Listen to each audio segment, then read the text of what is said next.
తన మీద తానే హత్యా ప్రయత్నం చేసుకున్నాడు బీజేపీ నేత భాస్కర్ గౌడ్. ఆ తర్వాత హత్యా ప్రయత్నం జరిగిందని ఉప్పల్ పోలీసులను ఆశ్రయించాడు భాస్కర్ గౌడ్. కేసు నమోదు చేసుకుని విచారించిన ఉప్పల్ పోలీసులకు అసలు విషయం బయటపడింది. బీజేపీ నేత భాస్కర్ గౌడ్ నిందితునని తెలియటంతో అతనితో ఇంకో 6గురిని రిమాండ్కు తరలించారు ఉప్పల్ పోలీసులు. ఉప్పల్ పోలీస్ స్టేషన్లో Malkajgiri DCP Padmaja press meet అసలు విషయం వివరించారు. భాస్కర్ గౌడ్ అనే వ్యక్తి బోడుప్పల్లో నివాసం ఉంటున్నాడని తెలిపారు.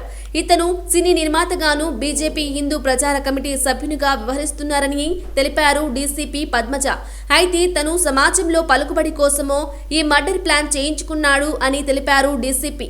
తనకు గన్మెన్లు వెంట ఉంటే సమాజం గౌరవిస్తుందని ఉద్దేశంతో ఈ మర్డర్ ప్లాన్ చేశాడన్నారు.